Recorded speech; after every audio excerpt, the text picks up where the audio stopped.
Good evening. आगे बढ़ते हम लोग। तो अपने दो चैप्टर हो चुके हैं। अगले वाला प्रोस्पेक्टस एनालिसिस इंपॉर्टेंट चैप्टर है। Yes, okay. तो इसके ऊपर क्वेश्चन आते हैं काफी सारे। ये और उसका अगला वाला शेयर कैपिटल एंड डिबेंचर्स है ना, थोड़ा कंपेरेटिवली लेंदी है कंपेयर टू अदर्स। ओके, तो बहुत सारे सेक्शंस अपने को कवर करने हैं। Let's go ahead everybody. चलो, why the share capital and all of that, उसमें हमको जाने की भी जरूरत नहीं है कि हमको शेयर कैपिटल क्यों चाहिए, या फिर उसके लिए हम उसके पहले हम लोग प्रोस्पेक्टस अलॉट वगैरह करेंगे। नो, हम we are directly jumping into the section और उसके कंसेप्ट क्लैरिटी एंड ऑब्वियसली उसके Q&A। ठीक है, let's start. 223 public offer and private placement. तो हमारे पास दो तरीके नॉर्मल तो है, पब्लिक के पास जाने का या फिर private placement. Simple question, is public company allowed to do public offer? हाँ या ना, फटाफट बताओ। Is public company allowed to do public offer?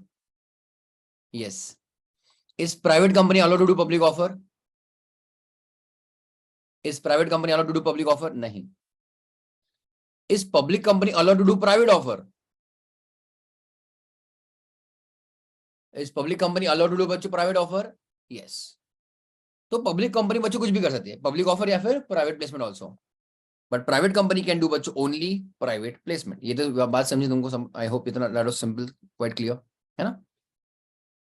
तो क्या क्या तरीके बच्चों पब्लिक कंपनी के पास भी कैपिटल लाने का, है ना।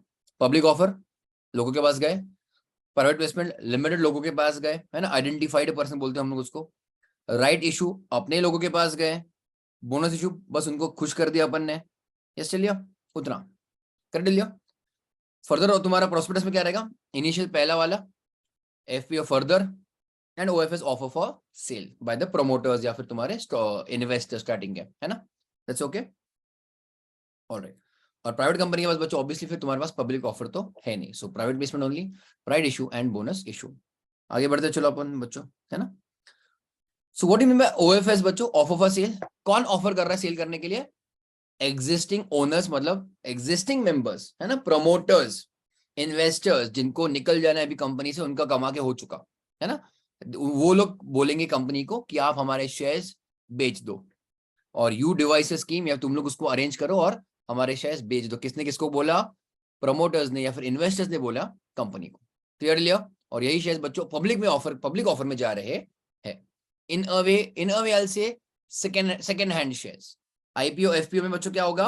Brand new shares. यहां तक समझा? ओके, कुछ डाउट तो पूछा करो। ऑलराइट, तो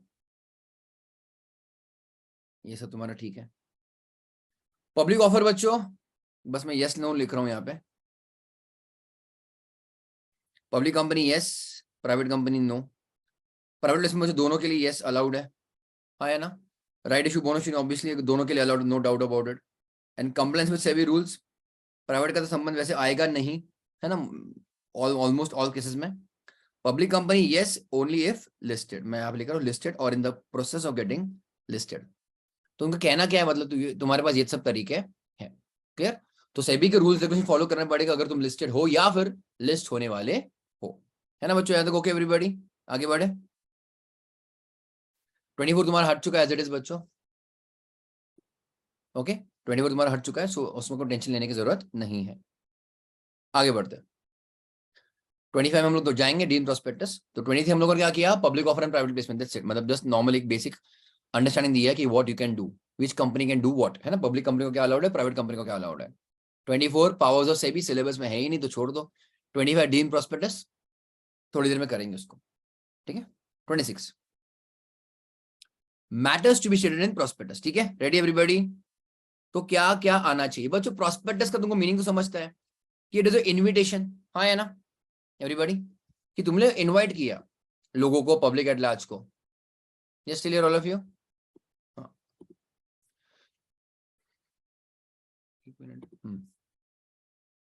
ठीक है। तो उसका कंटेंट क्या क्या होना चाहिए ये बताया है बच्चों कंपनीज एक्ट में, ठीक है। तो 26(1) क्या कहता है? It should be dated and signed, इसको ये इंपॉर्टेंट है। It should be dated and signed, but it is very simple logical. Okay लिया। देन उसमें क्या और क्या क्या आएंगी? उसमें तुम्हारे और रिपोर्ट्स आएंगे on the financial status of the company, कि कंपनी ने अब तक क्या किया है, ग्रोथ है नहीं, and all of that. Okay, and other details as specified by SEBI. As it is बच्चों सेबी का पिक्चर में आता है अगर कंपनी लिस्टेड है या फिर on in the process of listing है तो तो सेबी के रेगुलेशन के हिसाब से जो जो बताएगा वो सब आना चाहिए। ओके, फाइनेंशियल इंफॉर्मेशन, तो पहले कुछ सालों पहले कंपनीज एक्ट भी बताता था कि क्या क्या देना चाहिए प्रोस्पेक्टस में। अब कंपनीज एक्ट ने बच्चों को हेडेक लेना ही बंद कर दिया, बोला सेबी जो बोलेगी वो है ना, तो सेबी जो बताएगी वो सब बच्चों डिटेल्स देने हैं। And lastly statutory information, declaration about compliance, तो you have to give a declaration end में कि हमने जो भी डिटेल्स दिए हैं सही सलामत दिए हैं, हमने जो भी डिटेल्स बताए हैं वो it is in the compliance of, मतलब सब रूल्स रेगुलेशन फॉलो करके हमने वो क्या बोलते हैं उसको डिक्लेयर किया है। So declaration about compliance of provision of companies act, statement to the effect that nothing in the prospectus is contrary to the provisions of Companies Act, तुम्हारा Securities Contract Act SCRA and SEBI का act as well as उसके अंदर के rules. Okay, तो क्या declaration बच्चों दिया है कि जो भी डिटेल्स दिए गए हैं प्रोस्पेक्टस में वो तुम्हारे companies act SCRA as well as तुम्हारा सेबी एक्ट के क्या बोलते हैं कॉन्ट्ररी में बिल्कुल कुछ भी नहीं है। All these act as well as उनके रूल्स फॉलो किए गए हैं। Is it okay clear? आगे बढ़े हम लोग।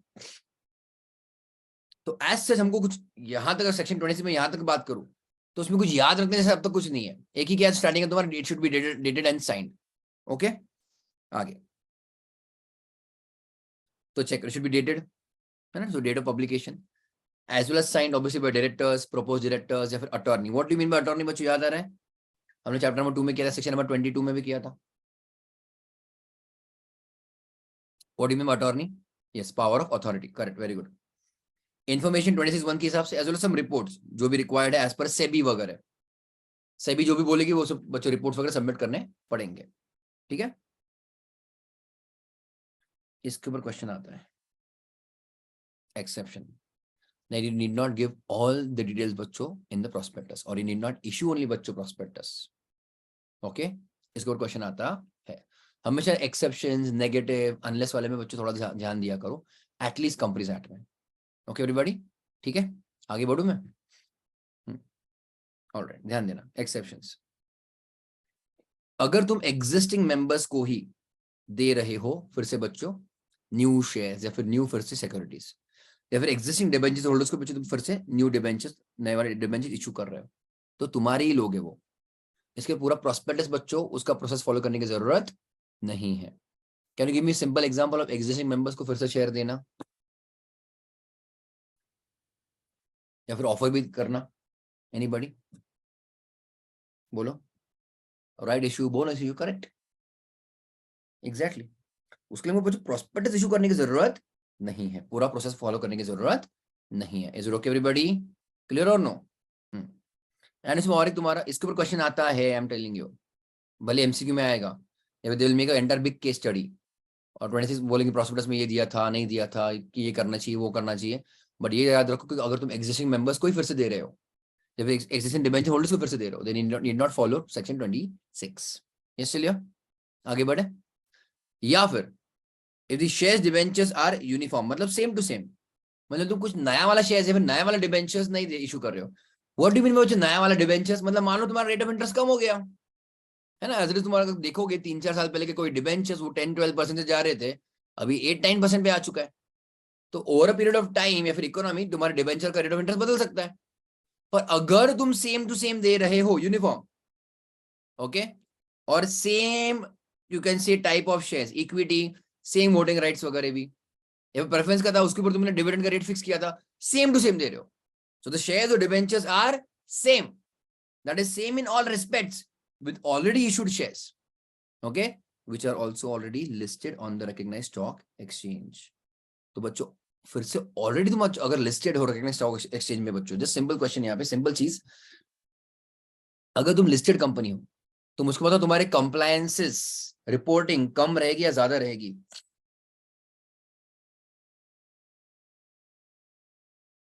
बहुत ज्यादा रहेगी। In fact you might be also aware कि क्वार्टरली रिटर्न्स भरने पड़ते हैं हमको, तो रिटर्न्स मतलब क्वार्टरली रिपोर्ट, सॉरी आया ना, not returns, audited quarterly reports, audited, yes चलिए। तो ऑलरेडी सब डिटेल्स बच्चों लोगों के पास तो अवेलेबल है ही है। ओके, तो अगर तुम्हारी कंपनी के कुछ सिक्योरिटीज ऑलरेडी, मतलब जो भी सिक्योरिटी है वो ऑलरेडी लिस्टेड है, और तुम सेम टाइप के सिक्योरिटी फर्दर कर देने वाले हो तो again you need not again issue all the पूरा प्रोसेस ऑफ प्रोस्पेक्टस। ये बात समझी? Is it okay everybody? अरे बोलो हाँ। यस, पूरा स्टोरी हम लोग फिर से स्टडी आईसीएस स्टडी मॉडल से करने ही वाले हैं, चलेगा ना? ओके चलो, प्रोस्पेक्टस के साथ और क्या क्या अटैच होना चाहिए हम लोग सेशन 26 में, कंटेंट्स ऑफ प्रोस्पेक्टस। आगे बढ़ो।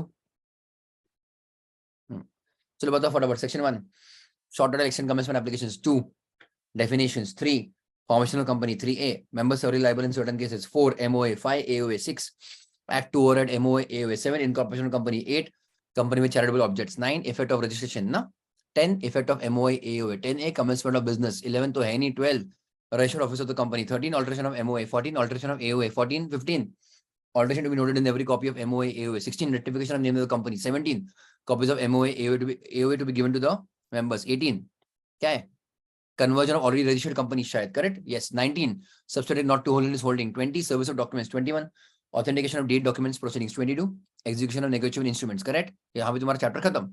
23 public offer and private placement, 24 syllabus में है ही नहीं। 25 तुम्हारा बच्चों डीम प्रोस्पेक्टस वो करेंगे, और 26 बच्चों matters to be studied in prospectus. ये तुमको रोज रिवाइज करना है, याद रखना है टिल सेक्शन 148। क्लियर? तो पिछली बार एग्जाम दी थी या फिर पहली बार दे रहे हो, जो भी दे रहे हो, ऑल 148 सेक्शंस तुम्हारे एटलीस्ट कंपनी एक्ट के तो बच्चों तुमको बाय आउट हो जाने चाहिए, वेरी मच पॉसिबल। हाँ या ना? करेक्ट इंद्रजीत, खुशबू, यस अक्षता, पॉसिबल है ना? रोज रिवाइज किया करो। आगे जाओ मैं, चलो अदर इंपॉर्टेंट प्रोविजंस। रोज ऑडियो फाइल सुनने का उसका मेरे पास रहेगा, दे दूंगा मैं ऑडियो फाइल, ठीक है? I will give it to you.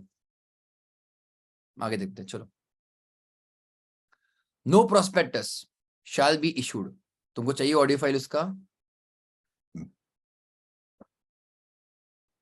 ठीक है? somebody just give me a reminder after today's lecture, I will give you, okay?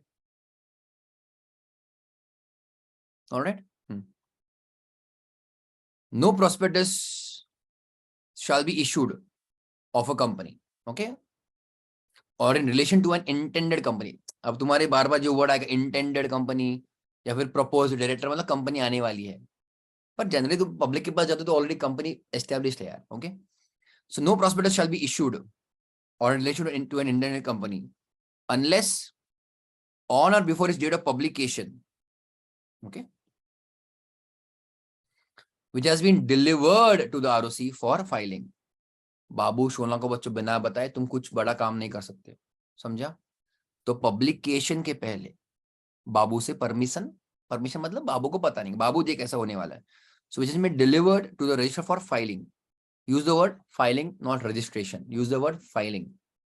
Registration मतलब तुमको कुछ ना कुछ एक्नॉलेजमेंट मिलेगा कि हाँ भाई ये जरूरी था, करना था। फाइलिंग मतलब you just submitted a copy to the ROC, ठीक है? Filing a copy thereof, कौन सा? Obviously I am talking of copy of your prospectus, है ना? Signed by every person who is named therein, but क्या नाम?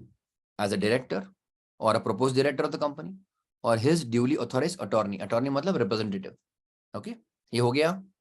हम लोग ने देखा ना डेटेड एंड साइंड, तो पब्लिकेशन के पहले बच्चों तुमने आरओसी के साथ वो फाइल करना चाहिए, okay? Copy of your signed prospectus, बराबर। उसमें कौन साइन करेगा? डायरेक्टर, प्रपोज डायरेक्टर, या फिर वो डायरेक्टर्स के अटॉर्नी। बात समझी? देन उसमें okay, and shall include a statement made by an expert, जो भी लिखा गया है सही लिखा गया and all of that, okay? क्या?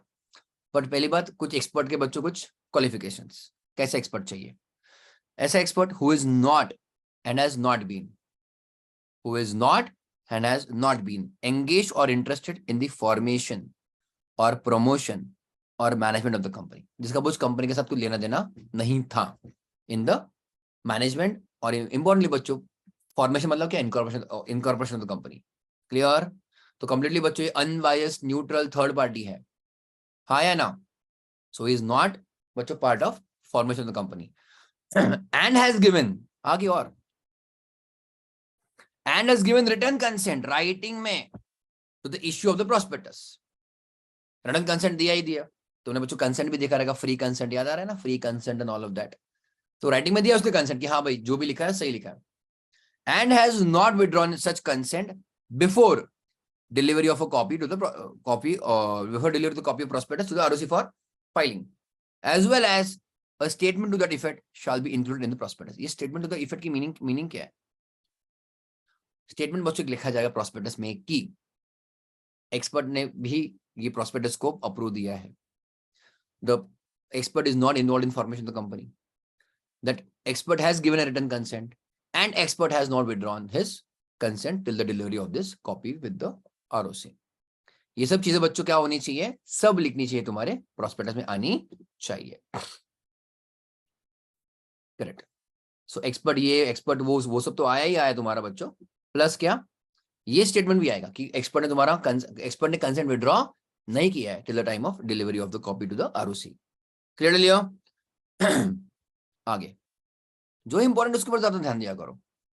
Prospectus to be registered with ROC within 90 days before issue. क्या नालायक बनती है ना, कैसे लैंग्वेज यूज किया देखो बच्चों. Before 90 days of issue, with in 90 days of before issue. मतलब क्या, तुम जब पब्लिश करने वाले हो उसके लास्ट 90 days के अंदर ही तुमने ROC के साथ फाइल करना चाहिए. रिवर्स में देखो, तुमने ROC के साथ फाइल किया तो कितने दिनों के अंदर तुम पब्लिश कर सकते हो? बात समझ रहे हो कि नहीं?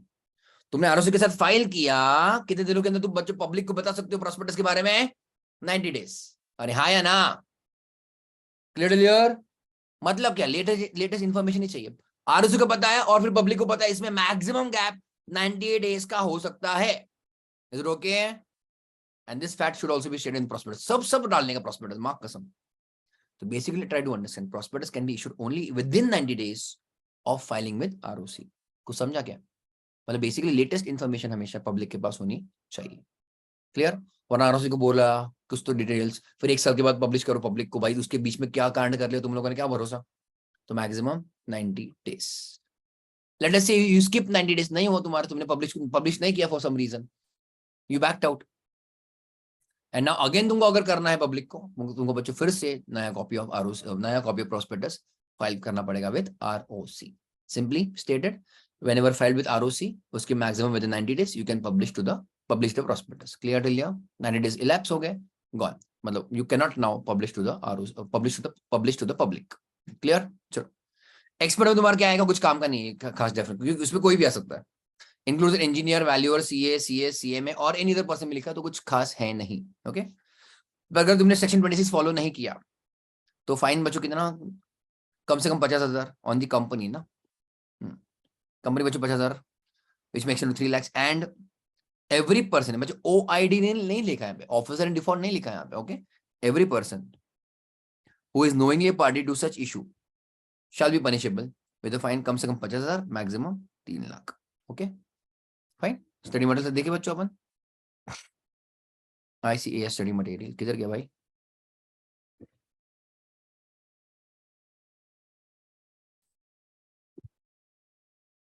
ठीक है, आगे बढ़े. चलो.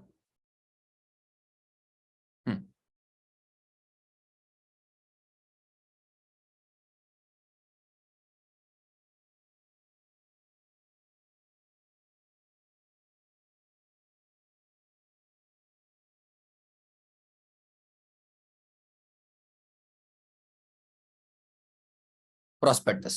Okay. Let's take the definition.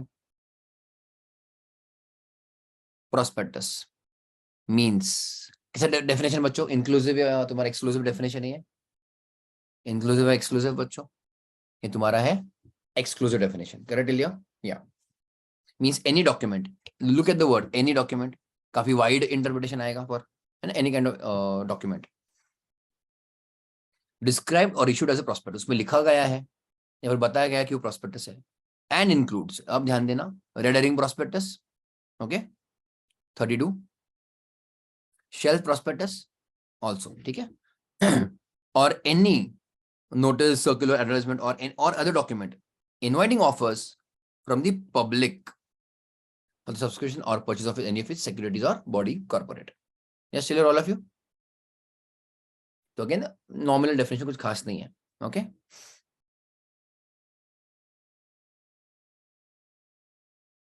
But ये इतना पॉइंट याद रखना, कोई भी नोटिस, मतलब तुम उसको कुछ भी डॉक्यूमेंट बोलो, सर्कुलर, नोटिस, एडवर्टाइजमेंट, कुछ भी बोलो, अगर उसका काम है लोगों को इन्वाइट करना फॉर इट सिक्योरिटीज, हम उसको प्रॉस्पेक्टस मान लेंगे, even if you are not writing prospectus on it.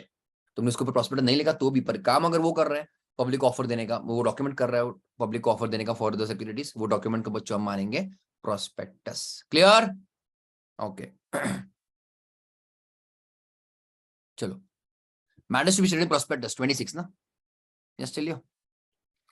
Date indicated, okay, indicated बच्चों, डेट आना चाहिए, okay. Date indicated on the prospectus is deemed to be the date of prospectus, ठीक है। Prospectus not to be issued, prospectus not to be issued unless copy has been filed with ROC for registration, okay, registration लिखा, ठीक है। It shall be signed by named every person named therein as a director or proposed director.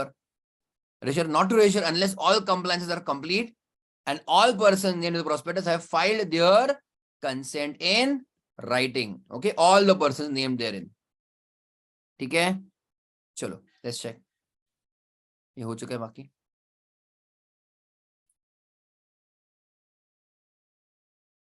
Every prospectus issued by or on behalf of a public company, either with reference to its formation or subsequently, or by on behalf of any person who is or has been engaged or interested in formation of the company,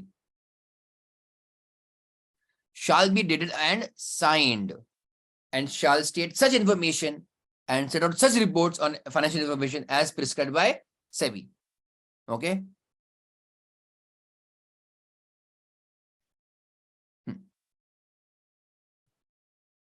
Prospectus shall contain a declaration, ये भी अपना हो चुका कि जो भी किया गया है कंपनीज एक्ट, SCRA मतलब securities contract regulation act and SEBI के एक्ट एंड रूल्स फॉलो किए गए हैं। ये तुम्हारा एक्सेशन बच्चों हो चुका, कर लिया मैंने इसको, है ना। 26 में 2, nothing in the subsection shall apply to, okay, to issue of existing members or debenture holders of the company of a prospectus or form of application relating to shares or in or debenture of the company, whether an applicant has a right to renounce the shares or not under 62(1)(a). 62 बच्चों क्या याद आ रहा है? Further, हाँ या ना? Further issue of shares ना। 62(1) क्या है बच्चों? 62(1)(a) में क्या आता है? ईसॉप आता है क्या, बताओ? या राइट इशू आता है?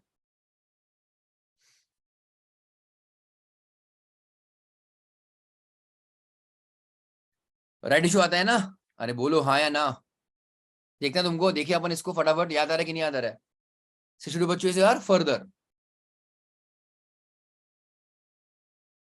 62(1)(a), any person holding shares on the date of offer, तो शेयर होल्डर को देना एक्स्ट्रा शेयर्स, मतलब नए वाले shares, new shares you can say again, फिर से, that is a right issue. तो बच्चों वो किसकी बात कर रहे हैं वो लोग? राइट इशू की बात कर। 62(1) इज अबाउट राइट इशू।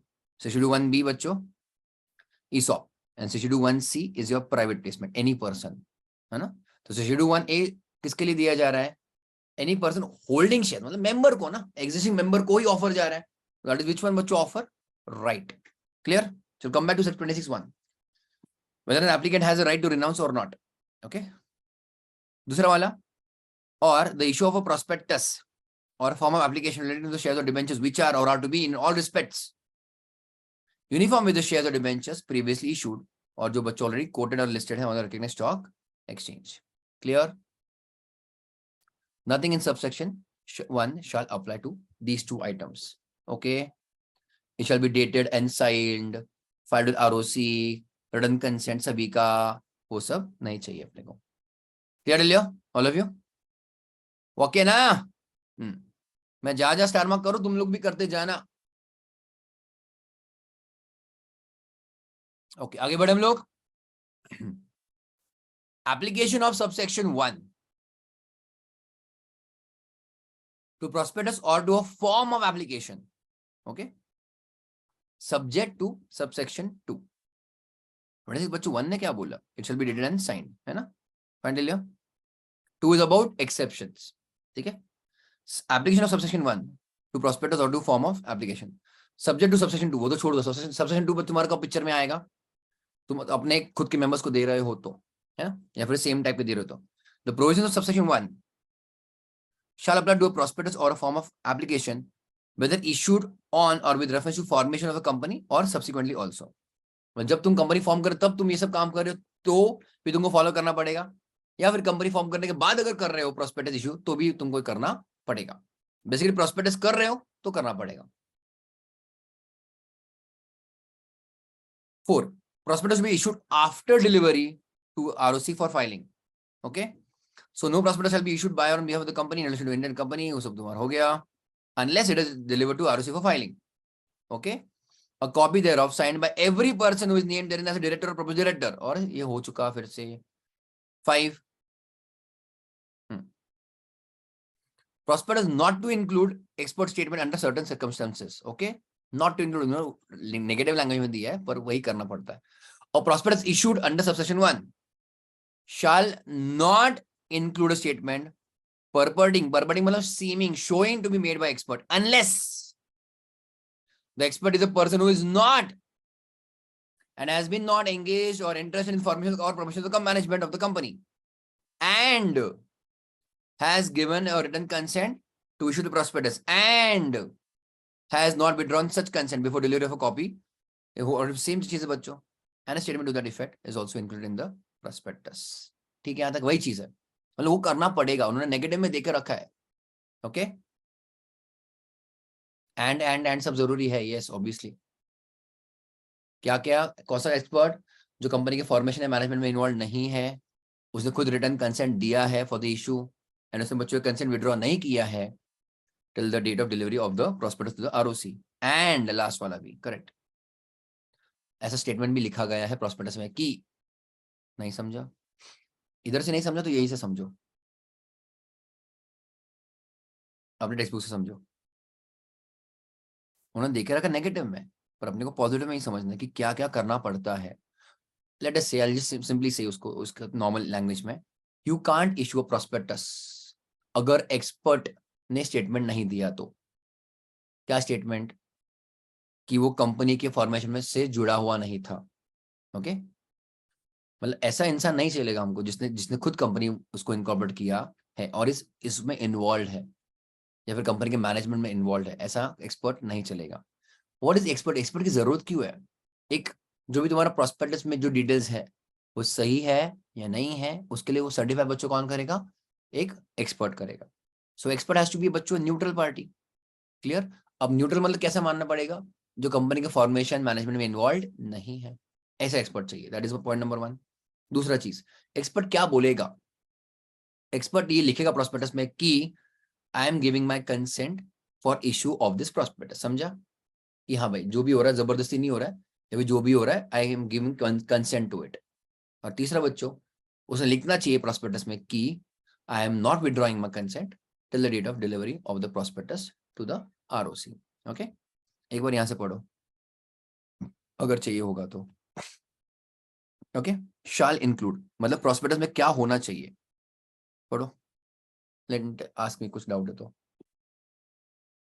ठीक है, statement shall be made by an expert. कौन सा एक्सपर्ट? जो कंपनी के फॉर्मेशन प्रमोशन मैनेजमेंट में इन्वॉल्व नहीं है, नॉट, है ना। उसने राइटिंग में कंसेंट दिया, यस यस, उसका कंसेंट प्रोस्पेक्टस में लिखा जाता है, yes yes yes, and has not withdrawn such consent before delivery of copy to the ROC and the statement to that effect shall be included in the prospectus कि मैं ऐसा ऐसा expert हूँ।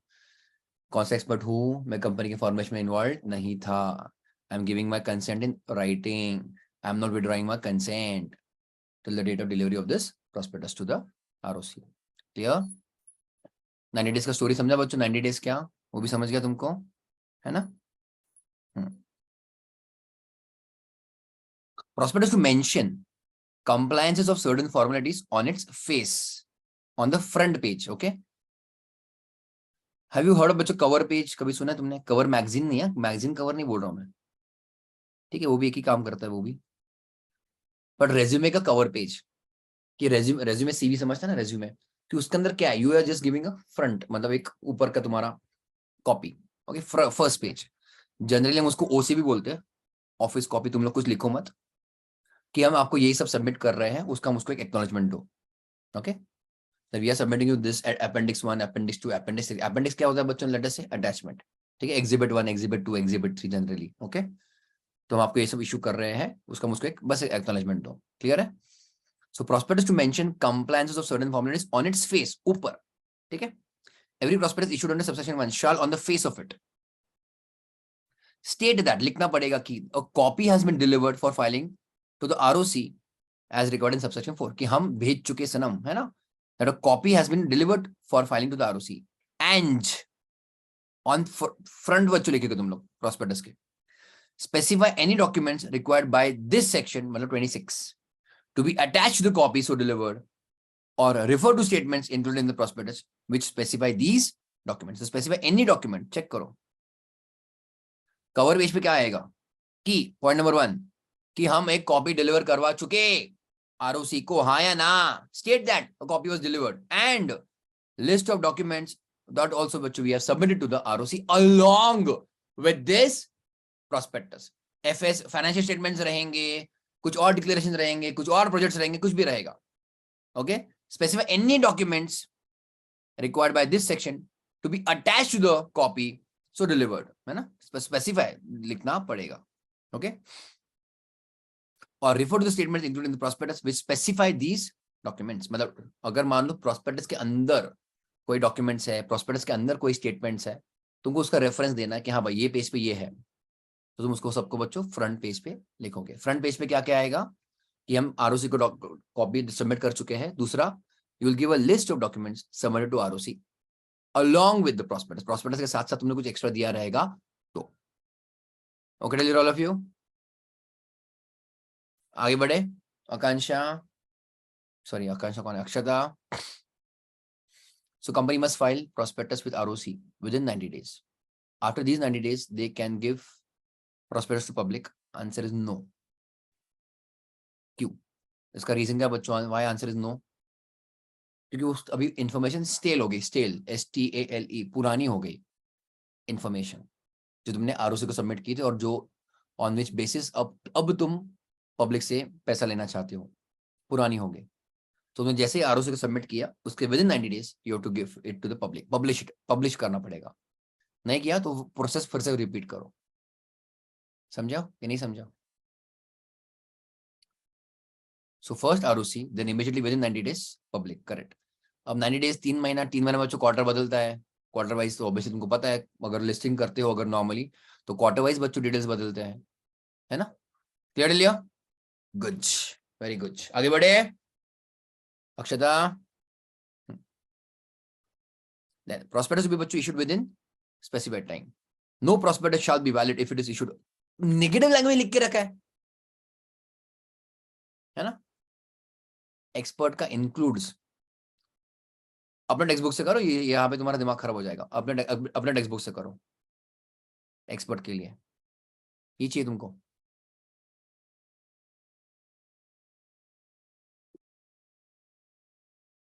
Okay, आगे बढ़े बच्चों।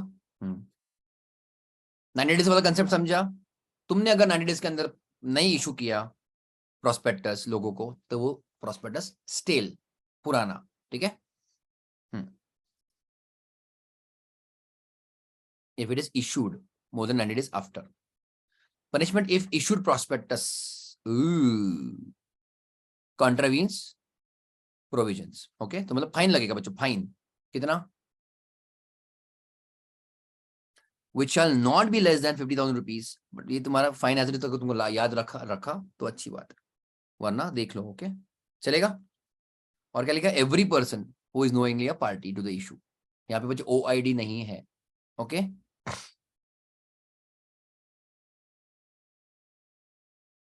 एग्जाम्पल नॉइश, रेडी, देखते क्या इसमें।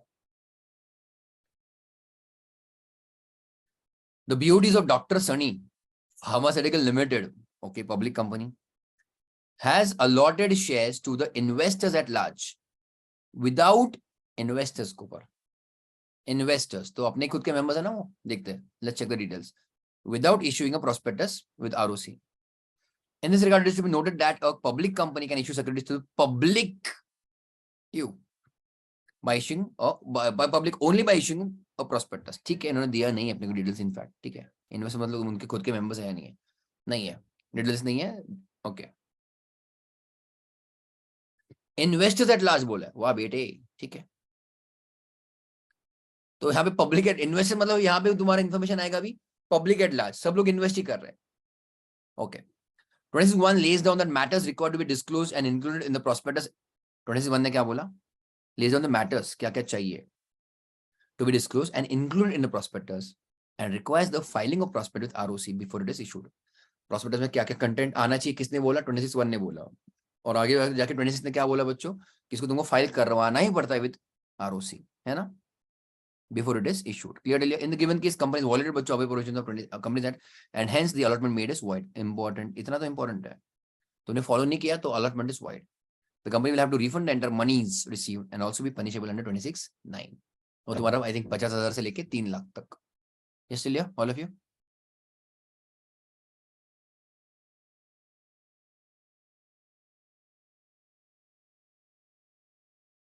डन लिया.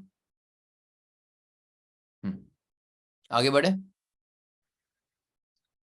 26 में कोई issue? All of you.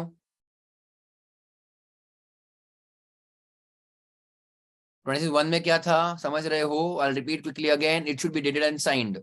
Signed by directors, proposed directors, attorneys. Yes, still here. और क्या आगे क्या बच्चों? कब नहीं लगेगा? 26(1) कब चाहिए ही नहीं हमको. When we are doing बच्चों further issue to the existing members. हाँ या ना? Existing डिबेंचर होल्डर मेंबर्स को तुम बच्चों दे रहे हो या फिर यूनिफॉर्म सेम टाइप के डिबेंचर्स या फिर शेयर्स दे रहे हो अगर वो शेयर्स डिबेंचर्स पहले से लिस्टेड है. क्लियर? आगे तुम्हारा टाइम तुमको फाइल करना पड़ता है आरओसी के साथ, है ना? File within how many days you have to issue? 90 days. उसके आगे इंपॉर्टेंट तुम्हारे जो भी फाइनेंशियल इंफॉर्मेशन है इन द प्रॉस्पेक्टस किसके हिसाब से होंगे? सेबी ने जैसे बोला वो हिसाब से तुम्हारे फाइनेंशियल स्टेटमेंट्स उसके अंदर होंगे. Correct clear? अब उसके अंदर एक्सपर्ट का एक स्टेटमेंट आएगा. यस और नो बच्चों? एंड कैसे एक्सपर्ट चाहिए? Who was not involve with formation, promotion, management of the company. Correct? Expert ने खुद कंसेंट दिया है इन राइटिंग. करेक्ट? कि जो डिटेल्स है वो सही है एंड उसने अपना कंसेंट विड्रॉ नहीं किया है till the time of delivery of prospectus with ROC. और स्टेटमेंट बच्चों ये सब जो भी चीजें बताई अपन ने डिस्क्लेमर वो एक स्टेटमेंट दिया गया है इन द प्रॉस्पेक्टस कि भाई मैं ऐसा ऐसा एक्सपर्ट हूं. Clear all of you? Yes. 29 ठीक है उनके हिसाब से जाएंगे अपन. इसमें बहुत सारे तुम्हारे रूल्स आए थे. ओके थोड़ा 29 में थोड़ा ध्यान देना. ठीक है क्योंकि यहाँ पे क्वेश्चन बनने के स्कोप बन जाता है क्योंकि इसमें रूल्स बढ़ गए हैं. ठीक है मतलब I just want to say that don't leave things at chance. ठीक है रिवाइज करो सब कुछ रिवाइज करो. तुमको भरोसा नहीं बच्चों पेपर क्वेश्चन किसके ऊपर आएगा तुम्हारा कोई चीज का भरोसा नहीं होता है. So don't take lightly. जब रिवाइज कर रहे हो तो सब कुछ कर लो एक बार. ठीक है public offer securities to be in demat form. Okay public offer will always be in demat form. ठीक है इसके लिए कंपलसरी है ये डीमैट. आई होप सभी को समझता है ना. Every company making public offer तो बच्चों मेनली कौन सी कंपनीज के लिए हो गया? जनरली नॉर्मली बच्चों पब्लिक कंपनी के लिए हो गया बिकॉज प्राइवेट कंपनी को तो पब्लिक ऑफर अलाउड ही नहीं है. ये तो लॉजिकल तुमको समझ गया है ना. So every company making a public offer and other prescribed classes of unlisted companies. ठीक है नो प्रॉब्लम. ठीक है shall issue securities issue only in demat form. Okay only in demat form. तो किसके लिए आ गया बच्चों? लिस्टेड कंपनीज के लिए तो कॉमन सेंस था ही था कि ऑलरेडी लिस्टेड है या फिर फर्दर इशू कर रहे हो. ओके तो तुमको तो बच्चों डीमैट फॉर्म में देना ही है. और बाकी के भी अनलिस्टेड अभी कंपनीज है पर पब्लिक ऑफर कर रहे हैं अलाउड है ना कोई दिक्कत नहीं है. See public company can give public offer or no. Yes it can. Clear भले वो अनलिस्टेड थी. या okay clear all of you? या फिर उनको लिस्टिंग करना है अभी तो भी चलेगा कोई दिक्कत नहीं है. Okay shell issue the securities अब कंपलसरी हो चुका है only in demat form. Okay basically यहाँ पे कंप्लायंस क्लैरिफिकेशन के रूल क्या बोलते हैं उसको प्रोविजन लाए गए हैं कि हमको सब पता होना चाहिए. हमको मतलब एटलीस्ट गवर्नमेंट को बिकॉज डीमैट के जो शेयर्स है that can be easily accessed by the government NSDL CDSL के पास. Yes clear? मेनली कौन इन्वेस्टर्स है? फ्रॉड वाले हैं, चाइना वाले हैं, बाहर के हैं, कुछ हिडन असेट्स है, दाऊद है, अंडरवर्ल्ड है, क्या कोई शेल कंपनी के थ्रू बच्चों लोग इन्वेस्ट कर रहे हैं, है ना? तो इसलिए बच्चों अनलिस्टेड कंपनीज को भी बोला. पब्लिक तो तुम्हारे है. पब्लिक कौन से तुम्हारे? यहाँ पे तुम्हारा अनलिस्टेड पब्लिक कंपनी आएगा, वो आगे आएगा। लिस्टेड का तो तुमको हमको पता था, but unlisted public companies, I hope तुमको तो इतना समझ, अनलिस्टेड में तुम्हारा प्राइवेट भी आएगा और अनलिस्टेड में पब्लिक भी आएगा, तो प्राइवेट को इतना हम लोग टच नहीं करेंगे, बट अनलिस्टेड पब्लिक कंपनीज में यहाँ पे बच्चों गवर्नमेंट ने क्लैरिफिकेशन मांगा है। क्लैरिफिकेशन मतलब कि उनको क्लैरिटी चाहिए, उनको और डेटा चाहिए, इसलिए बोला अब तुम जब भी कुछ भी करोगे विद योर सिक्योरिटीज, किसको बोला, अनलिस्टेड पब्लिक कंपनी को, उनको बोला सब डीमैट में कन्वर्ट कराओ। ये तो पहले जो एक्जिस्टिंग वो डीमैट में कन्वर्ट कराओ, प्लस अगर अगर तुम अभी भी फ्यूचर में कुछ भी इशू करते हो वो तो डीमैट में ही देना है। कुछ समझ रहे हो कि नहीं समझ रहे? किसको कैच करने के लिए बच्चों मेनली अभी के जो नए रूल्स आए, अनलिस्टेड पब्लिक को। समझा? All of you clear clear? अरे बोलो हाँ, यस। मतलब बाकी की कंपनी जो उसमें कवर नहीं होते मान लो, उनके लिए ऑप्शनल है। तुमको नया इशू, मतलब specially let us say simple example private companies का, प्राइवेट कंपनीज, तो प्राइवेट कंपनीज के shares you can issue in demat, मतलब समझ, you can just have to take service of demat. Depositor का बस तुम सर्विस ले रहे हो और कुछ नहीं है वो। डीमैट तुमको मैंने बता भी दिया, मतलब कैसे रहता है, एक बैंक के पास एक लॉकर है, ऐसे वाली बात है वो। तो locker can be taken by anybody, तो वो कुछ बड़ी बात नहीं है। Okay, so even private companies can बच्चों टेक, प्राइवेट कंपनी भी बच्चों डीमैट का सर्विस ले सकती है, वो ऑप्शनल है, पर अनलिस्टेड पब्लिक को कंपलसरी। आगे बढ़े, चलो। डीमैट का फायदा वगैरह वो सब ठीक है, टाइम पास है, वो कुछ सिलेबस के हिसाब से नहीं है। ओके, मतलब सिलेबस के पॉइंट ऑफ व्यू से कुछ लेना देना नहीं है। रूल 9A सब rule 1, okay, demat for unlisted public companies, every unlisted company, obviously यहाँ पे वर्ड क्या है बच्चों, public, excluding Nidhi company, Nidhi company are not very as such commercial in nature वगैरह वगैरह। ओके, गवर्नमेंट कंपनी या फिर WOS, what is WOS, I have told you last time, wholly owned subsidiary. Okay tell all of you. अब wholly own का बच्चों एक ही तो parent company है, थोड़े ना बच्चों गांव भर दुनिया भर बच्चों कर रहे हो वो लोग उनका सिक्योरिटीज। होली ओन सब्सिडरी का मीनिंग क्या है, उनका पप्पा एक ही है बच्चों, पेरेंट कंपनी एक ही है, उनके रजिस्टर मेंबर्स में 2 ही लोग रहेंगे, 7 लोग ही रहेंगे जो भी रहेगा अगर पब्लिक कंपनी है तो। यस, ज्यादा भर भर के नहीं है वहां पे, एंड मेजोरिटी भी बच्चों पेरेंट कंपनी के पास है, होल्डिंग कंपनी। ओके, आगे बढ़ू मैं, चलो। सो 9A2 एवरी, ओके सॉरी मैं यहाँ पे 9A1 में ही था, यहाँ पे every unlisted company shall issue securities. Securities मतलब क्या, फटाफट बताओ। सिक्योरिटीज मींस ओनली शेयर्स या फिर something else, bond, shares debentures, bonds, warrants, correct, any kind of contracts, है ना।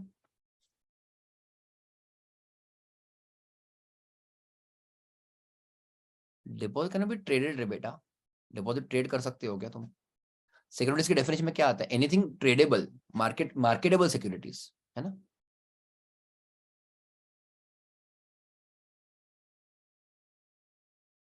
देखो सुबह से बोल रहा हूँ गांजा फूकना बंद कर, पर नहीं सुनता ही नहीं, तो मैं क्या करूँ तू, है ना। डिपॉजिट के डेफिनेशन वाइड है बेटा, मिक्स मैच मत कर, ठीक है।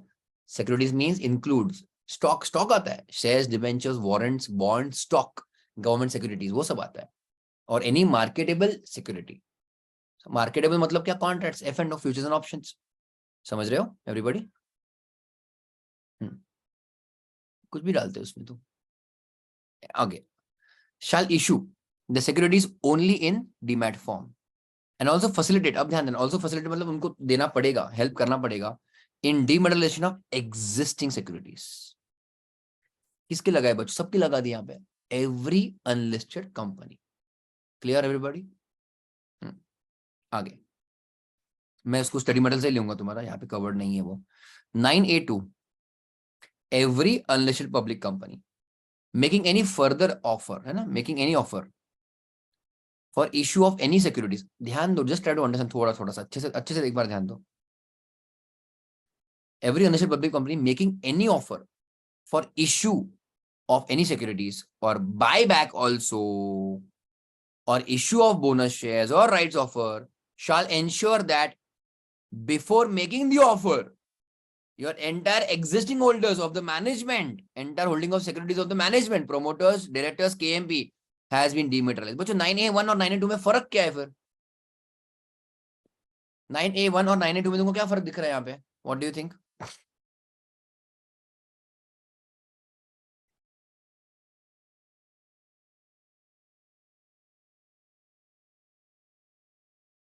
एनीबॉडी?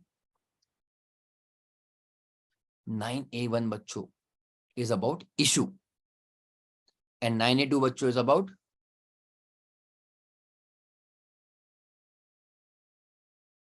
Correct offer. तुम बच्चों ऑफर दे ही नहीं सकते, ऑफर ही नहीं दे सकते. ऑफर फॉर न्यू शेयर और ऑफर फॉर बाय, ऑफर ही कैंसिल, ऑफर ही रिजेक्टेड, ऑफर ही अलाउड नहीं जब तक तुम तुम्हारे खुद के मैनेजमेंट का डिमोनेटाइजेशन नहीं कराते. समझ रहे हो? यहाँ पे रेस्ट्रिक्शन समझा, रेस्ट्रिक्शन. अरे होल्डर कौन है कंपनी का हमको पता होना चाहिए, इसलिए हम उनको बोल रहे हैं पहले डिमैट करो. हाँ या ना? ऑफर भी नहीं दे सकते जब तो अपने ही मैनेजमेंट का, मैंने I am using the word management, directors KMP promoters का डिमैट नहीं हुआ है. पहले इनका कराओ, फिर हम ऑफर देंगे. Correct clear? अब ऑफर दिया स्पेशली लेटर से इश्यू ऑफ शेयर्स के लिए, तब जब नए शेयर होल्डर्स को देंगे वो भी डिमैट में जाना चाहिए. बात समझी? तो 9A2 बच्चों रिस्ट्रिक्ट कर रहा है ऑफर, और 9A1 बच्चों क्या कर रहा है? Issue. Issue only in demat, मतलब यहाँ पे मैं इशू. ठीक है? यस, 9A2 में तुम्हारा बायबैक भी है, बट ऑफर ना, offer for buyback, offer for issue. Clear? Okay, आगे जाओ मैं. These are small things we should keep in mind. तुम्हारे पास है तो वहां पे स्टार मार्क कर दो. मैं यहां से पढ़ा रहा हूँ अभी स्टडी मटेरियल से. ठीक है?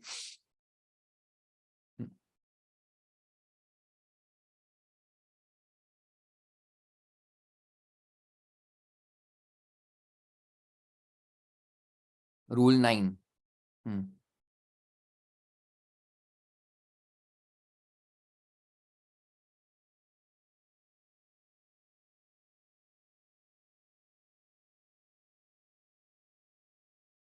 It is provided that entire holding of convertible securities of company, convertible either in preference or debentures or vice versa, or debentures into shares of the company by the promoters.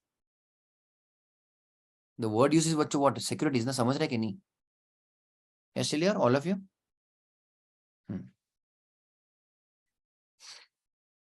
तो तुम्हारे जो भी companies है जो पिछले 5 साल 10 साल से फंडिंग करवा रहे फंडिंग, और फिर अचानक एक साल बच्चों वो लोग पब्लिक बन जाए, लिस्टेड बन जाएंगे, उसके पहले अगर वो पब्लिक कंपनी है तो हमको सब डिटेल्स चाहिए. Okay? It is provided entire holding of convertible securities held by the promoters, held in physical form up to the date of initial public offer shall be first converted into dematerialized form, है ना, before such offer is made, and thereafter such promoter shareholding shall be held in dematerialized form only. Okay? उसके आगे obviously वो चीज demat में ही रहेगी. बेच सकता है वो, उसका प्रॉब्लम नहीं है, बट हमको क्लैरिफिकेशन चाहिए, है ना बच्चों? सी अंडरस्टैंड, शेयर्स डीमैट में गए या फिर तुमने डिमैटेरियलाइजेशन करवाया, डज इट मीन वो लिस्टेड हो गई company? All of you? Obviously not. ठीक है? लिस्टेड नहीं होगी ना वो कंपनी, बस तुमने सर्विस यूज किया डीमैट का और कुछ नहीं है. समझ रहे? ऊपर से जा रहा, फटाफट बताओ. ऑल ओके ना? तुमने शेयर्स डीमैट में डाले, उसका मतलब नहीं कि कंपनी लिस्ट हो गई. वो तुम्हारे शेयर्स बच्चों एनएससी पे नहीं दिख रहे, स्टॉक एक्सचेंज पे नहीं दिख रहे. समझ रहे? अभी तुमको आउटसाइड मार्केट में, सेकंड मार्केट में, तुमको सेकेंडरी मार्केट में देखना पड़ेगा क्योंकि तुम्हारा कोई बायर है या नहीं है, कस्टमर कोई है या नहीं है. ठीक है? Anyways, 191A. In case of such class of unlisted companies as may be prescribed, the securities shall be held or transferred only in dematerialized form. ठीक है? ये किसके लिए बच्चों? अपने रूल 9 है, only for unlisted public companies. 9A1 हम लोग वही कर रहे थे. ठीक है? 9A1 अपना हो चुका. Every unlisted public company shall issue the securities only in demat form. ठीक है? 9A2, every unlisted public company making any offer. Okay? तो कब करना पड़ेगा बच्चों को? shall ensure that before making such offer entire holdings of the management is converted into dematerialized form. ठीक है? Responsibility of every holder of securities of an unlisted public company. मतलब वो तो अब देखो 9A1, look at the responsibilities put. 9A1 company की जिम्मेदारी, 9A2 भी बच्चों कंपनी की जिम्मेदारी. 9A1 बोला है कन्वर्ट करवा लो न्यू इशू करते वक्त, only in demat. Sorry, 9A1 बच्चों ओनली इन डीमैट में जाएगा. 9A2 ऑफर के पहले मैनेजमेंट कन्वर्ट करा लो, हाँ या ना? ठीक है 9A3। अब वो जो होल्डर को बोला है, बाकी के लोग, बाकी के मेंबर जिनका खुद बच्चों मैनेजमेंट से कुछ लेना देना नहीं है ना, समझा कि नहीं समझा? Okay so 9A3, every holder of securities of an unlisted company who intends to transfer such securities on or after 2nd October 18। इनके भी 2nd October डेट लेने का था, पता है ना 2 अक्टूबर को क्या हुआ था। ठीक है आगे बढ़ू मैं। So every holder of securities who intends to transfer such securities बच्चों on or after 2nd October 2018 shall get such securities dematerialized before transfer, no doubt about it, or who subscribes to any securities of an unlisted public company, okay, whether by private placement or bonus or rights to on or after 2nd October, shall ensure that all his existing securities are held in demat form। बेचना रहा या फिर कोई नया share कोई दूसरी company का भी खरीदना रहा, चेक करो। अगर बेचना है डिमैट करवाओ, अगर खरीदना है तो भी डिमैट करवाओ। Who subscribes to any securities of an unlisted public company। भाई तुम एक कंपनी के में मेंबर हो, अनलिस्टेड पब्लिक कंपनी में मेंबर हो, है ना, ऑलरेडी तुम्हारे पास शेयर्स है, तुमको कोई दूसरे अनलिस्टेड पब्लिक कंपनी का शेयर्स भी खरीदना रहा तो भी तुमको अभी बोला कि सब कुछ डिमैट कराओ। समझा कि नहीं समझा? 9A1 9A2 बच्चों कंपनी की जिम्मेदारी, नहीं समझाओ। अपन लेते बच्चों एग्जाम्पल लेते ABC, उतना काफी है, लिमिटेड अनलिस्टेड, ठीक। अगर बच्चों इनको करना है FPO, समझते हैं FPO, फर्दर पब्लिक ऑफर, ठीक है, मतलब वो प्रॉस्पेक्टस वगैरह लिस्टेड की बात नहीं करो, बट फर्दर ऑफर कर रहे, ठीक है। 9A1 समझ आता है ऑल ऑफ यू? इशू के लिए ना, क्योंकि इशू के लिए आता है वो, ठीक है। इनको बच्चों ऑफर भी देना रहा कोई भी FPO वाला, तो यहाँ पे बच्चों इशू था ऑफर बच्चों, उसके लिए 9A2 ने क्या बोला, इसके लिए इसके लिए तुमको किसका डिमांड करवाना पड़ेगा सबसे पहले, KMP प्रमोटर्स एंड डायरेक्टर्स का ये कराओ, क्या कराओ, डिमांड करवाओ, ठीक है। यहां तक अब ध्यान देना, लेट अस से ये कंपनी में ABC लिमिटेड में mister Z is a member, ठीक है everybody, mister Z is a member, इसके पास ये कंपनी के शेयर्स है, obviously he has some shares, but of physical format में, करेक्ट। नाउ अगर बच्चों Z को दो चीजें करनी है, let us say first one sale of shares, sale of ABC limited shares, समझा?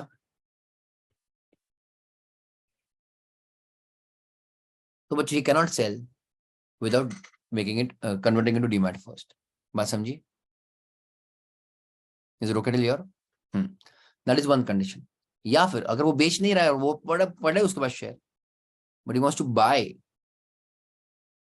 look at the wordings of the rule, look at the wordings, who subscribes to any securities of an unlisted public company। उन्होंने ऐसा wording लिखा कि खुद के ही company का अगर उसको नया शेयर लेना है, तो ऐसा कुछ लिखा नहीं लिखा, है ना। सो बाय शेयर्स मैं लिख रहा हूं एनी अनलिस्टेड पब्लिक कंपनी, तुम्हारे टेक्स्ट बुक में है सब बच्चों, देखो एक बार, of any unlisted public company. तो उसके लिए बच्चों क्या करना पड़ेगा, फिर से उसको पहले डिमैट करवाना पड़ेगा उसके सब all the holdings. Clear deliver all of you? पर तुमको सेल भी करना रहा, बाय भी करना रहा, तुमको डिमैट करवाना पड़ रहा है, क्लियर और नो? और जो लोग कुछ भी नहीं कर रहे थे, हाँ, देन दे में बच्चों keep it physical. Clear deliver? रोके ऑल ऑफ यू? क्योंकि जो पुराने कंपनी 20 साल 30 साल 40 साल वाले अनलिस्टेड पब्लिक कंपनी, उनके डॉक्यूमेंट बच्चों किधर किधर क्या क्या रहेंगे तो कंपनी को भी शायद नहीं पता, है ना। उनके पास रिकॉर्ड वगैरह उनके हिसाब से रहेगा, बट फिर भी ओके डिलीवर, मुझे ओके। तो मिस्टर सर को कुछ भी ट्रांजेक्शन करना रहा regarding sale of his existing shares or regarding buying of any new unlisted public company, कैसे बच्चों चेक करो, either by way of private placement or bonus shares or even right shares, okay, shall ensure that all its existing securities are held in demat form before such subscription. Star mark कर दो. इतना detail में पढ़ना कि नहीं पढ़ना तुम लोग मुझको बता देना, वरना मैं भगा दूंगा फिर ये सब, है कि नहीं? चलेगा ना? करना है ना ऑल ऑफ यू? ठीक है एवरीबॉडी? रेगुलर भी करना था, अभी भी करना है. चलेगा, आगे बढ़े हम लोग. तो रूल 9A बच्चों मेनली किसके लिए? रूल 9A और अनलिस्टेड पब्लिक कंपनी. आगे बढ़ू मैं. एप्लीकेशन सर एग्जांपल, एक सो एग्जांपल, हाँ तुमको लिखना लिख दो भाई, तुम्हारी लैंग्वेज में लिखना, तुम्हारी लैंग्वेज में लिखो. ये वाला क्या, ये तुम्हारा किसके लिए? 9A3 था ना तुम्हारे? एक मिनट ना, नहीं उसको देखना पड़ेगा, उसका 9A3 था क्या, क्या होता होगा, क्योंकि यहाँ पे 4 दिया है. एक मिनट.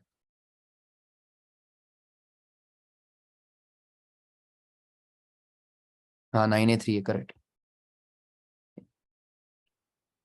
Zoom out. ओके चलो, तुम्हारा 9A3 भी बच्चों हो चुका. एप्लीकेशन डिपॉजिट इसके ऊपर कभी आया नहीं, बट फटाफट कर रहे थे. यस यस अब है, correct. As per Rule 9A4, every unlisted public company shall facilitate demutualization of all its existing securities by making necessary application to the deposit as per Depositors Act and shall secure ISIN, international security identification number. तुम्हारे जैसे ISBN होता है बच्चों, कोई भी book उठा के देख लो, टेक्स्ट बुक, ओके, उसके पीछे तुमको एक बुक का नंबर दिखेगा, ISBN, शायद इंटरनेशनल सिक्योरिटी बुक नंबर है, मुझे को नहीं पता, वो कुछ तो है, बट ठीक है. देखो वो हाँ दिख रहा होगा, वो दिख रहा है मेरे सामने, बार कोड होता है ना, बार कोड और एक बुक का नंबर. एनीवेज, तो हर एक सिक्योरिटी का भी बच्चों क्या है, एक इंटरनेशनल रिकॉग्नाइज्ड नंबर है, अपने उसमें कुछ लेना देना नहीं है. Okay, for each type of security and shall inform all is existing security holders about such facility, कि तुम जाओ और तुम्हारा कन्वर्ट करवा लो. एज तुमको समझ रहा है कि वो मेंबर्स को कहाँ पे अटकाया रूल ने. मेंबर्स ने बच्चों अटकाया, रूल ने बच्चों अटकाया मेंबर्स को 9A3 में. तुमको बेचना है, खरीदना, पहले डिमांड करवाओ, और उसके अलावा और क्या करना तुमको, है कि नहीं? जब तक तुम्हारे पास डीमैट में ही है तो, और सॉरी, जब तक तुम्हारे पास पेपर पे ही है, और क्या करने वाले हो फिर तब तक? कभी ना कभी बेचोगे ना, या फिर तुमको खरीदना भी अगर मान लो. ठीक है, चलो. ऑब्लिगेशंस ऑफ एवरी, इसके ऊपर क्वेश्चन आया था. तुमने बच्चे रूल पहले पढ़ा कि नहीं पढ़ा, कभी बताओ सच्ची. So obligation of every unlisted public company according to rule 9A5, every unlisted public company shall ensure that, ध्यान देना, it makes timely payment of fees, entry वाला fee as well as annual maintenance fees, annual fees also to the depository. उनको बोला ना बच्चों unlisted public company को कि तुम डिमांड खुलाओ, है ना, डिमांड का सर्विसेज चालू कराओ, तो उनको फीस पे करना पड़ेगा डिपॉजिटरी को obviously. And ROC to issue, अच्छा, and register to an issue and a share transfer agent. अब ये भी तुम्हारे बच्चों एजेंट्स हैं या फिर तुम्हारे ये कंसल्टेंट्स हैं, who are going to help you with the dematerialisation. Okay, registrar to an issue and share transfer agent. क्योंकि अभी इसके आगे जब भी तुम इशू कराओगे, new issue, even if your unlisted public, तुमको बच्चों डिमांड के थ्रू करा रहे हो ना, तो उसके लिए भी तुम्हारा जो भी कंसल्टेंट्स है, that is registered to an issue or share transfer agent. Share transfer agent का वही काम होता है, तुम्हारे खोए हुए शेयर, खोए भी यहाँ वहाँ कुछ खोए हुए रहेंगे, पुराने शेयर रहेंगे, कुछ भी रहेगा, उसको कन्वर्ट कराना. या फिर तुम्हारे पास कन्वर्टेबल वारंट है, कन्वर्टेबल डिबेंचर्स है और अनलिस्टेड पब्लिक कंपनी है, उसको डिमांड में कैसे कन्वर्ट करवाए. यस चलिए आगे बढ़े. सो टाइमली, हमको हमारे एंगल से क्या देखना है, टाइमली पेमेंट कर दिया, ठीक है, वो कोई दिक्कत नहीं है एज पर द अग्रीमेंट. इसके ऊपर क्वेश्चन आया था, 2 स्टार कर दो. It maintains a security deposit at all times of कम से कम not less than 2 years fees of the depository and register to an issue and your share transfer agent in such form as may be agreed between the parties. वो छोड़ दो, इसके ऊपर question आया था MCQ में बच्चों. तुम्हारे टेक्स्ट बुक में हाईलाइटेड है, अब है अभी है ये, है ना, सिक्योरिटी डिपॉजिट बच्चों कितना, ऑफ एटलीस्ट 2 years हमेशा रखना पड़ेगा विद द डिपॉजिटरी. ठीक है, और it complies with the regulation of SEBI वेबी, वो छोड़ दो, उसमें लेना देना नहीं है. है ना। हो गया, ये हाईलाइट कर दिया सभी ने, स्टार मार्क कर दे दिया।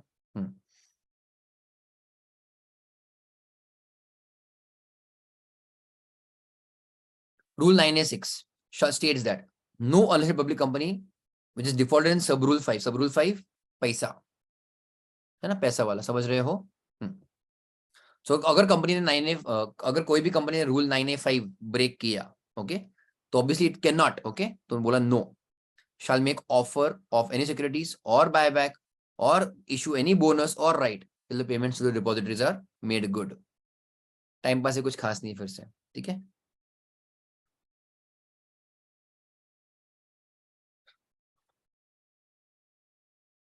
ठीक है, कुछ फिर से ये कुछ 9A7 भी छोड़ दो, कुछ खास नहीं है। 9A8, अच्छा तुमको अगर बस वर्ड चाहिए तो मुझको बताओ, what do you mean by mutatis mutandis. Inderjeet answer मत करो, others what do you mean by mutatis मुटेंडिस।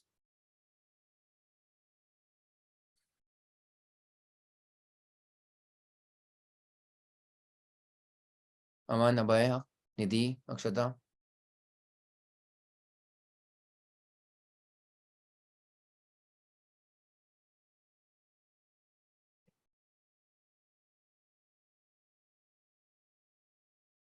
इसको बोलता तो भी बोलता है, तो भी इसको आंसर करने का ही रहता है, क्या खा के आता पता नहीं मेरे को।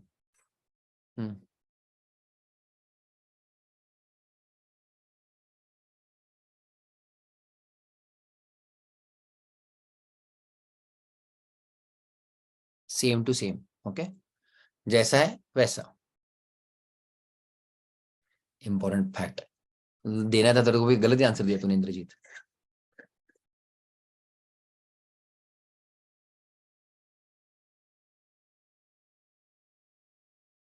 ओके एवरीबॉडी डिल लिया, और भी ठीक है ना, यहाँ तक समझा सभी को। अक्षता ओके है, वो बस तुम्हारी अंडरस्टैंडिंग के लिए दे रहा हूँ, क्योंकि वो कभी ना कभी तुम्हारा फिर से आगे रेफरेंस आएगा उसका। ठीक है, आगे जाओ मैं। Rules 9A8 prescribe that every unlisted public company govern by rule 9, जिसके ऊपर 9A एप्लीकेबल होता है, shall submit form PAS6 important to the registrar with such fee as may be provided, वो छोड़ दो, within 60 days from the conclusion of each half year duly certified by CS in practice or a chartered accountant in practice. PAS6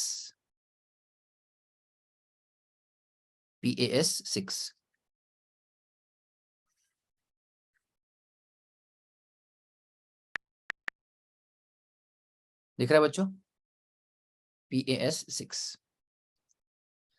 prospectus and allotment of securities, every unlisted public company governed by rule 9A, वो actually नाम क्या है, वो PAS6 का form का, रिको reconciliation of share capital audit report on half yearly basis. कौन सी कंपनी से बच्चों, ये अनलिस्टेड पब्लिक कंपनी है, इनका ट्रेडिंग हो रहा है क्या मुझको बताओ, ऑब्वियसली नॉट। तो इनका day to day buying selling हो रहा है क्या, ऑब्वियसली नॉट। इसलिए इनको बोला है हाफ ईयरली तुम तुम्हारा रिको बनाया करो कि क्या अप हुआ क्या डाउन हुआ, मतलब किसने क्या शेयर्स लिए, वो सब हमको रिकॉर्ड चाहिए। क्लियर लिया। With in 60 days conclusion of each half year, मतलब सितंबर और मार्च खत्म होने के बाद विद इन 60 डेज बोला है, ओके, समझा ना। तो सितंबर के बाद अक्टूबर नवंबर तक जो भी रहेगा, और मार्च के बाद बच्चों मई तक, ओके, और वो सर्टिफाइड होना चाहिए। इज इट ओके डिलियर। स्टार मार्क करो 60 डेज वाले को, कभी गलती से ड्यू डेट पूछा लग जाएगी तुम्हारी। ओके, फॉर्म नंबर पूछा, ध्यान देना, PAS6। Is it okay all of you. आगे जाऊं मैं, 60 days of every half year, ठीक है। रिपोर्टिंग और डिफरेंस कुछ फिर से कुछ खास नहीं, अगर कुछ डिफरेंस नोटिस हुआ तो तुमको रीजन बताना पड़ेगा इमीडिएटली। उनका खुद का एज पर बुक्स इशूड कैपिटल और डिमैट में के जो शेयर दिख रहे हैं वो मिसमैच हो रहे हैं, तो immediately you should highlight that, okay, bring notice to the depositories. ये कुछ खास नहीं है।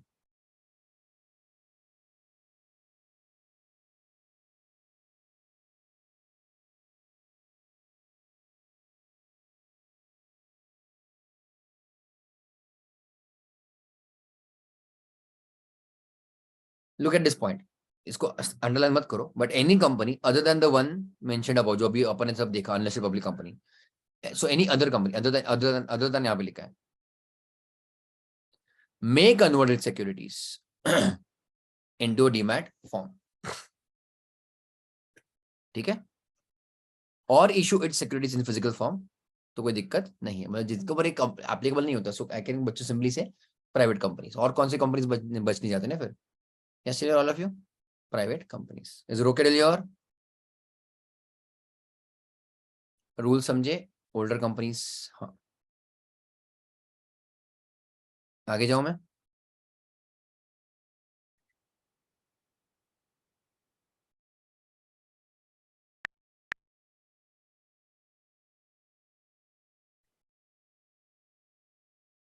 ठीक है, सेक्शन 30 वैसे पिक्चर में आया है फिर से, तो उसको भी कर लेते हैं अपन, ठीक है, सेक्शन 30,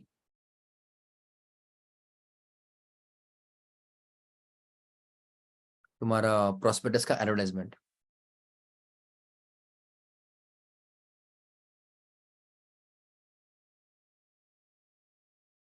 ठीक है, ऐसे कर लेते फिर, no problem, advertisement of prospectus, simple, ज्यादा कुछ दिमाग का दही नहीं इसमें, एडवर्टाइजमेंट ऑफ प्रोस्पेक्टस, कभी देखा तुमने बच्चों न्यूज़पेपर में, पूरा एक पेज भर के आता है वो, है ना, तो प्रोस्पेक्टस का एडवर्टाइजमेंट, प्रोस्पेक्टस तुम्हारा बच्चों तो 300 500 600 पेजेस में जाता है कम से कम नॉर्मली, तो प्रोस्पेक्टस बनाया है, that is what you are telling, so according to section 30, ready, where an advertisement, अरे वो हॉकिंस का बोल रहा है, तो हॉकिंस प्रेशर कुकर, हाँ, where an advertisement of an prospectus of a company is publish in any matter, okay, prospectus बच्चों, advertisement of any prospectus, ठीक है, it shall be necessary to specify therein the contents of its memorandum as regards the following, हम बच्चों prospectus की बात कर रहे हैं क्या, या एडवर्टाइजमेंट ऑफ प्रोस्पेक्टस की बात कर रहे हैं, प्रोस्पेक्टस में तुमको तो ए टू लेके जेड सब देना ही पड़ने वाला है, तुमको तो सब देना ही पड़ेगा, हम फिलहाल बच्चों बात किसके ऊपर ज्यादा फोकस कर रहे हैं, एडवर्टाइजमेंट की बात कर रहे हैं, तो एडवर्टाइजमेंट में क्या क्या चीजें आनी चाहिए, बात समझी, we are not talking of prospectus, contents of prospectus हमने बच्चों कहाँ पे कवर किया, कंटेंट्स ऑफ प्रोस्पेक्टस कहाँ पे कवर किया, प्रोस्पेक्टस के अंदर क्या क्या होना चाहिए तो अपने देख ही लिया बच्चों, ऑलरेडी 26 में बच्चों, correct, matters to be children prospect, बात समझी, we are talking of advertisement of prospect, advertisement तुम्हारा एक पेज का आधे पेज का, कोपरे में किधर कुछ भी रहेगा कॉर्नर में, समझा, वो इन व्हाटएवर मैनर, ठीक है, so it shall be necessary to specify therein the contents of the memorandum, okay, क्या क्या आएगा तुम्हारे एडवर्टाइजमेंट में, objects, liability of the members कितना है, limited unlimited, and the amount of share capital of the company, ठीक है, names of signatories of the memorandum, directors, etc., number of shares subscribed by the signatories, and the capital structure, amount of share capital अलग, capital structure अलग, capital structure तुम्हारा क्या क्या, authorized, paid up, वो सब तुम्हारा इसमें आएगा, डन, तो here we are talking of advertisement of prospectus के contents, वो याद रखो, तुम्हारा ऑब्जेक्ट क्लॉज तो है क्या इसमें, एमओए का, हाँ वो आ रहा है, लाइबिलिटी भी तुम्हारा क्लॉज होता है बच्चे मेमोरेंडम, वो याद रखो, सो तुम्हारे वो आ गए, name of signatories to the memorandum, है ना, name of signatories to memorandum, memorandum बोला बच्चों, मेमोरेंडम मतलब फिर से तुम्हारा सब्सक्रिप्शन क्लॉज, 3 क्लॉज तुम्हारे इधर ही आ गए, number of share subscribe by signatories, अरे हाँ या ना, उसके डिटेल तुम्हारा सब्सक्रिप्शन क्लॉज की डिटेल्स है, एंड कैपिटल स्ट्रक्चर, एमओए तो है तुम्हारा पूरा, object clause, liability clause, subscription clause में किसने साइन किया, उन्होंने कितने शेयर लिए, and capital structure, clear, yes, that will be the advertisement of the prospectus, done till here all of you, that was the section number 30, advertisement of prospectus, ठीक है, आगे बढ़े, शेल्फ प्रोस्पेक्टस, कौन से केसेस में काम आता है बच्चों, शेल्फ प्रोस्पेक्टस, इसके ऊपर क्वेश्चन आता है, तो वो केस स्टडी बनाई जाती है इसके ऊपर, तो उसमें बच्चों शेल्फ प्रोस्पेक्टस में we want to have single allotment, not allotment, single issue या मल्टीपल इशू, सिंगल इशू या मल्टीपल इशू, बच्चों हमको चाहिए multiple issue using single prospectus. हमको चाहिए बच्चों क्या? Multiple issue using single prospectus. Correct नहीं थी? मतलब हमको बार बार immediately after every month after every quarter हमको इशू करना, तो बार बार हमको सेक्शन 26 प्रोस्पेक्टस के रूल्स वगैरह फॉलो करने पड़ेंगे। बहुत कंप्लायंसेस है, बहुत खर्चे का काम है। अब एक महीने में क्या चेंज हो जाएगा जो कंपनी का डिटेल्स है। ओके, तो एक प्रोस्पेक्टस के पीछे बच्चों बहुत दिक्कतें तकलीफ होती है। तो बार बार अगर हमको रेगुलरली कुछ इशू करना है या फिर हमको पैसे उठाने हैं, हम मतलब पब्लिक ऑफर कर रहे हैं, तो will issue only one prospectus and based on that prospectus बच्चों हम मल्टीपल इश्यूज ऑफर्स दे सकते हैं। समझ रहे हो? प्रोस्पेक्टस एक, इशू ऑफर्स अनेक। क्लियर डिलियर? यस। तो सच काइंड ऑफ प्रोस्पेक्टस बच्चों is called shelf prospectus. Clear यहां तक? एग्जाम्पल के लिए तुम्हारे पास नॉलेज के लिए बता रहा हूँ, जनरली एनबीएफसीज जो तुम्हारे बार बार डिबेंचर्स इशू करते हैं, एवरी मंथ एवरी क्वार्टरली बच्चों दे कैन इशू डिबेंचर्स, नए नए डिबेंचर्स पैसे उठाने के लिए, है ना? तो दे बच्चों prefer in this case shelf prospectus. ठीक है, अब सबसे इंपॉर्टेंट बात, शेल्फ प्रोस्पेक्टस का बच्चों लाइफ टेन्योर कितना होता है? एक वन शेल्फ प्रोस्पेक्टस बच्चों उसका टेन्योर होता है 1 year. But same class of security कैसे हो लिए होगा ना? मतलब कौन सा 26? मैं कंटेंट्स की बात कर रही हूँ, एक बार ऑलरेडी हो चुका ना वो। हाँ, तो कंटेंट बार बार नहीं चाहिए ना। 26(1) में क्या लिखा है? It should be dated and signed 1 year from the first offer. Good, but let me give you a case. ठीक है, इंद्रजीत तू आंसर मत कर नालायक, तेरे को तो ब्लॉक ही करता हूँ मैं। अभी अभी पढ़ा है तू सब कुछ। ओके, तो ध्यान देना बच्चों, मैं शेल्फ की बात कर रहा हूँ। ठीक है, अब शेल्फ तुम लेट अस से ओके, तुम्हारा उसमें केस स्टडी बच्चों बना लगे, कुछ भी केस स्टडी बना सकता हूँ मैं। लेट अस से बच्चों ROC approved date I am giving you some random numbers. Random 1 July 23 ROC approved date चलेगा। ROC approved date, then first offer, उसके अंदर तुमने बच्चों शुरू किया। अब ऑफर भी 2 या 3 दिन के लिए खुला रहता है, इतना तुमको पता है ना। जब भी तुम बच्चों नए शेयर्स के लिए अप्लाई करो तो 3 या 4 दिन के लिए खुला रहता है ऑफर। तो लेट से फर्स्ट ऑफर बच्चों तुम्हारा हुआ 15 जुलाई को तुमने खोला एंड यू सेड कि हाँ तुम 15, 16, 17, 18 4 दिन के लिए 18 जुलाई तक ऑफ तक एप्लीकेबल कर सकते हो, मतलब अप्लाई कर सकते हो। सेकंड ऑफर बच्चों तुमने बोला, मतलब लेट से तुमको बाद में उसकी जरूरत पड़ी, let us in the month of September, है ना? तो सेकंड तुमने बच्चों ऑफर किया 5 सितंबर 23 को, टिल फिर से लेट अस 9 सितंबर 23 तक। समझ रहे हो सब लोग? एग्जाम्पल सब लोग फॉलो कर रहे हो? सो अकॉर्डिंगली तुम लोग ऐसा करते जाओगे, है ना? द क्वेश्चन इज कब तक? Give me the date, give me the date. In this example ये शेल्फ प्रॉस्पेक्टस बच्चों कब तक वैलिड है?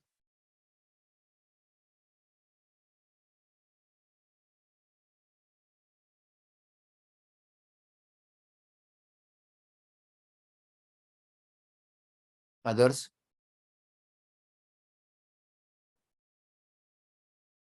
करेक्ट, इट इज बच्चों वैलिड।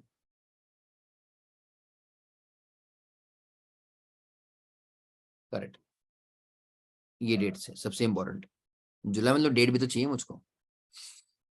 14 जुलाई तक you can say correct, absolutely correct. Yes, 14 जुलाई तक, है ना? You can take 15 July, but ठीक है 1 ईयर एक दिन पहले खत्म होता है 1 ईयर। तो 15 जुलाई 24 तक, समझा? ये तुम्हारा बच्चों वैलिडिटी रहेगा। मतलब 14 जुलाई 2024 तक तुमको उसके अंदर जो भी तुमको मल्टीपल इश्यूज करने कर सकते हो। Okay everybody? तो कब से तुम्हारा, इसके ऊपर इंपॉर्टेंट क्वेश्चन आता है कि तुम्हारा 1 ईयर कहां से शुरू होता है? तुम्हारा 1 ईयर शुरू होता है पहले ऑफर के ओपनिंग डेट से।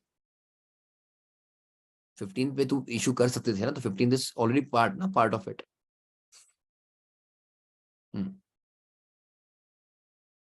ठीक है एवरीबॉडी? तो वो कुछ बड़ी बात नहीं है, बट ठीक है, फर्स्ट ऑफर के ओपनिंग डेट से 1 साल। ठीक है एवरीबॉडी? वहां से बच्चों 1 साल। ठीक है, आगे बढ़े। लुक एट द वर्डिंग्स, क्या दिया है इधर? Shell prospectus. तो ये देखो यहाँ पे, any number of issues can be made during the life time of the shell prospectus. उसके बीच में एक चीज आएगी, वो हम लोग करेंगे उसको। चेक करो। a period of not exceeding 1 year as a period of validity of such prospectus, which shall commence from date of opening of first offer. Yes, चलिए, ठीक है, date of opening of first offer, ठीक है. Information memorandum, क्या ये चीज, क्या बला है ये बला. Containing all important facts relating to the new charges created. Charge तो समझता है तुमको, अभी तो कुछ ना कुछ बच्चों राइट क्रिएट किया तुम्हारे असेट्स के ऊपर. New charges created between what, तुम्हारा पहला प्रोस्पेक्ट, ये शेयर प्रोस्पेक्ट जब तुमने फाइल किया, और अगर तुम उसका अंदर जो भी नया ऑफर कर रहे हो लोगों को, उसके बीच में अगर तुमने कुछ चार्ज क्रिएट किया ऑन योर एसेट, ये तुमको डिक्लेयर करना पड़ेगा. So new charges created, changes in financial position up and down जो भी रहेगा, as of occurred between the first offer of securities. जो तुम बच्चों पहले वाले तुमने तुम्हारे प्रोस्पेक्टस को तुमने रजिस्टर करवाया है ना, और पहला ऑफर किया, तो उसके बीच में, तो पहला ऑफर और भी second offer and third offer, उसके बीच में जो भी चेंजेस हुए हैं उसको तुमको अलग से सबमिट करना पड़ेगा by way of called something document called as information memorandum. हाँ या ना, क्लियर, बात समझिए ना. Information memorandum is filed every time an offer is made. तो such memorandum together with the shell prospectus shall be deemed to be the actual original prospectus, या फिर जो भी प्रॉस्पेक्टस फॉलो किया गया है ऐसा माना जाएगा.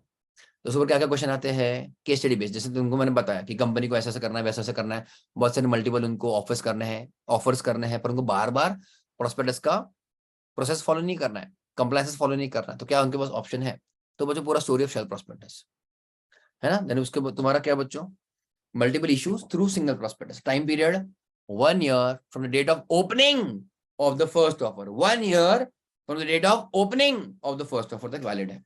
ओके, पर तुमने फर्स्ट ऑफर किया और उसके बाद में फर्स्ट ऑफर और 1 साल के भीतर बीच में तुमने second third fourth fifth offer किया, तो जो भी चेंजेस हो रहे हैं बीच में, तुमने नया चार्ज तुम्हारा क्रिएट हुआ है, या फिर चार्ज नीचे गया रहेगा, या फिर तुम्हारा फाइनेंशियल पोजीशन ऊपर गया नीचे गया, ये तुमको अलग डॉक्यूमेंट सबमिट करना पड़ेगा whenever you are doing second third fourth fifth offer. Clear, that document is called as information memorandum. जो भी चेंजेस हुए हैं बीच के टाइम में, वो चेंजेस को डॉक्यूमेंट में देना. The document is called as your information memorandum. So information memorandum जब तुमने अगली बार भरा along with original share prospectus, ये दोनों एक साथ मिलके हम लोग क्या मानेंगे, हाँ भाई प्रॉस्पेक्टस का चैप्टर फॉलो किया गया है. बात समझी सभी को, ऑल ऑफ यू, क्लियर,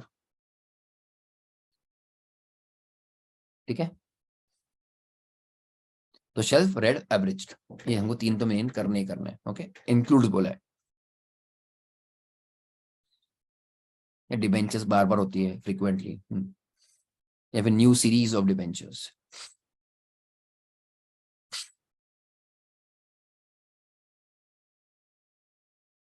हाँ, यू आर सेइंग समथिंग खुशबू, ये तुम्हारे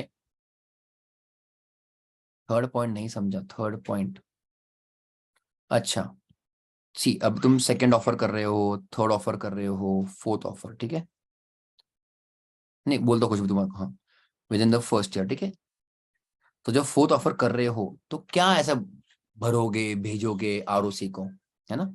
तो तुम आरओसी को क्या सबमिट करोगे, इंफॉर्मेशन मेमोरेंडम. तो इतना ही तुमने दे दिया आरओसी को तो भी डीम्ड रहेगा कि तुमने प्रोस्पेक्टस सबमिट किया है, क्योंकि कोई भी ऑफर के लिए प्रोस्पेक्टस तुमको देना पड़ेगा ना पब्लिक ऑफर के लिए. अब क्यों बस इतने से ही काम हो जाएगा, क्योंकि ये अलॉन्ग विद तुम्हारा शेल्फ प्रोस्पेक्टस ओरिजिनल वाला, इन दोनों मिला के मान लिए जाएंगे कि हाँ भाई प्रोस्पेक्टस इशू किया गया है, ठीक है. तो खुशबू अगर तुमको ये सेकंड थर्ड फोर्थ ऑफर भी अगर तुम्हारे या चेंजेस के साथ, ऑब्वियसली चेंजेस के साथ, अगर तुम्हारा सेकंड थर्ड फोर्थ ऑफर में कोई डिबेंचर का टाइप चेंज होता है, कन्वर्टेबल का नॉन कन्वर्टेबल, और या फिर कन्वर्टेबल रहेगा, या फिर रेट ऑफ इंटरेस्ट अलग अलग है, तो you can do any kind of, या फिर तुमको कुछ भी बीच में करना है, that is completely valid. Okay, any number of issues could be made. तो ओनली कैविएट मतलब कंडीशन इज टू सप्लीमेंट, मतलब उसको अटैच करना ना, by something called as information memorandum containing की अपडेट्स और चेंजेस, ठीक है. In respect of which the securities or class of securities included therein are issued for subscription in more than one issues. over a certain period of time without the issue of a further prospectus. ठीक है? Any class or classes of companies as SEBI may prescribe, okay, may file shelf prospectus.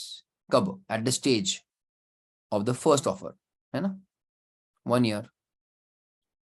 और वो कब से चालू तुम्हारा हो चुका?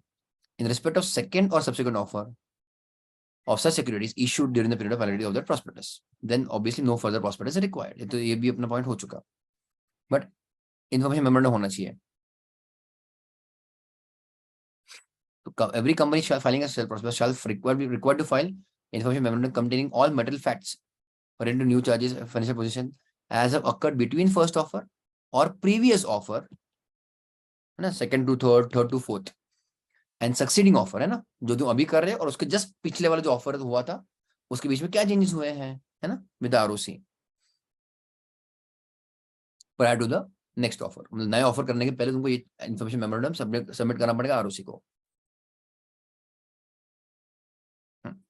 It is provided that where a company or any other person has received applications for the allotment along with the advance payment of subscription, okay, before making any of such change, the company or other person shall intimate the changes to such applicants, and if they express a desire to withdraw their application, the company shall refund all the monies. मतलब पहले offer करने के पहले ही बच्चों अगर किसी ने advance तुमको देके रखा रहेगा, okay, applications for allotment along with advance payments. Advance के बच्चों मीनिंग क्या? तुमने डिमांड किया क्या? नहीं. Okay, before making of such change, मतलब तुम्हारा इन्फॉर्मेशन मेमोरेंडम बच्चों भरने के पहले, the company shall intimate the changes to such application. देखो भाई हमारे साथ ये सब चेंजेस हुए हैं पिछले 2-3 महीने में. ओके, और अगर उनको फिर ये सब चेंजेस समझने के बाद अगर उनको पैसा रिटर्न चाहिए, then you should give back that money. Information memorandum का बच्चों का format PAS2. Okay, important, star mark PAS2. ठीक है, within 1 month prior to the issue of next issue. ये भी तुम्हारा देखे रखा है. कब बच्चों? मतलब एक तुमको जब भी सेकंड थर्ड फोर्थ करना है ऑफर, उसके लास्ट 30 डेज के अंदर तुमने PAS2 भरना चाहिए, या फिर वाइस वर्सा. नहीं नहीं नहीं नहीं, शेल्फ प्रॉस्पेक्टस एक्सटेंड नहीं होता. ये तुम्हारा पब्लिक प्रोविडेंट फंड नहीं है. डन. 30 डेज PAS2 के लिए. समझा? PAS2 बच्चों किसके लिए? इन्फॉर्मेशन मेमोरेंडम है. तो जैसे तुमने वो PAS2 भरा, उसके विद इन नेक्स्ट 30 डेज तक तुमको ये सेकंड थर्ड फोर्थ ऑफर करना है. ठीक है.